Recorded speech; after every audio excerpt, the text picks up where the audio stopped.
تو اس نے کہا, حضرت ابو ہاشم نے کہا کہ میں نے اس کو سنایا کہ اذا الشمس كورت واذا النجوم انكدرت واذا الجبال سيرت.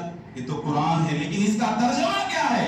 اس نے اس کی زندگی بدل دی. اس نے کہا اذا الشمس كورت واذا النجوم انكدرت واذا الجبال سيرت واذا الصحف نشرت. اس نے کہا کہ جیسے ہی میں نے قرآن اس کو سنایا, یعنی اذا الشمس كورت یعنی جس دن سورج جو ہے ختم ہو جائے اور ستارے جھڑ جائیں گے, اور جس دن پہاڑوں کو بھی چلایا جائے گا. لیکن ایسا آئے گا نا کہ پہاڑوں کو بھی چلایا جائے گا, سورج بھی ختم ہو جائے گا اور ستارے جو ہیں وہ سب کے سب جھڑ جائیں گے. اور اس نے کہا کہ یہ اس کو میں نے سنایا. اور اس کے بعد ایک اور آیت کریمہ میں نے سنائی, وَإِذَا الصُّحُفُ نُشِرَتْ. یہ انسان ایک ایسا دن بھی آئے گا کہ جس دن ہمارے نامہ اعمال کھولے جائیں گے. جس دن قیامت کا دن آئے گا نا, تو میرے نامہ اعمال, سب کے نامہ اعمال کھولے.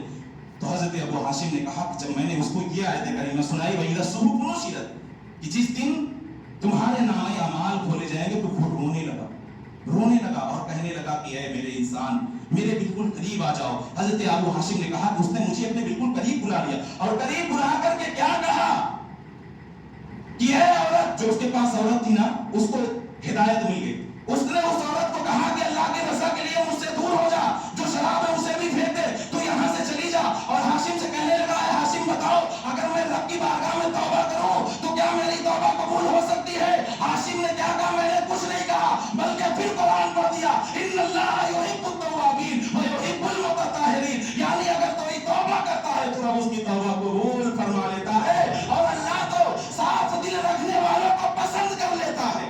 اللہ کی یہ شان ہے. اس نے کہا کہ میں نے جب یہ آیت کریمہ پڑھی تو اس نے کہا اب مجھے کلمہ پڑھا دو, اور فوراً اس نے پڑھا لا الہ الا اللہ محمد رسول اللہ. تو یہ قرآن کی شان ہے کہ قرآن ہمارے لیے حکمت ہے, ہدایت ہے, یہ ہمارے لیے رحمت ہے. دیکھو کیسے کیسے لوگوں نے اس سے ہدایت بھی پائی, رحمت بھی پائی, اور جو جس کو نہیں ملا ہے, اگر وہ چاہتا ہے تو قرآن کریم سے حاصل. قرآن ایسی بابرکت کتاب, کتنے لوگ صحابہ اکرام کی زمانے کو, زندگی کو آپ یاد کریے, تو قرآن کریم کی آیت کریمہ پڑھ پڑھ کر لوگوں نے ہدایت پالی, ان کے راستے بدل گئے. کتنی بابرکت کتاب اللہ رب العزت نے اپنے محبوب کے ذریعے ہم کو دے رکھا. کہ قرآن جیسی اس دنیا میں کوئی کتاب ہے کیا؟ کوئی کتاب ہے قرآن جیسی؟ کوئی کتاب اس دنیا میں قرآن جیسی. اب وہی قرآن ہمیں کیا حکم دیتا ہے کہ لوگوں, اللہ نے تمہارے اوپر زکات بھی واجب کیا ہے, صدقہ فطر بھی واجب کیا ہے. کیا کرنا ہے؟ قرآن پڑھنا ہے, دل کو صاف رکھنا ہے, جو غریب بھائی ہمارے مسلمان ہیں ان کی مدد کر دینا. یہی تو قرآن کہتا ہے کہ جو ہمارے غریب ہیں, ہمارے معاشرے میں, ہمارے بیچ میں, ہمیں ان کی مدد کرنی ہے. اور یہ رمضان چل رہا ہے, اس میں تو ہمارا یہی طریقہ ہے, ہمارے بزرگوں کا, ہمارے بڑوں کا, ہمارے اپنوں کا یہی طریقہ ہے کہ ہم جو ہے لوگوں کی مدد کرتے ہیں, جو غریب ہیں ان کی مدد کرتے ہیں ہم جو.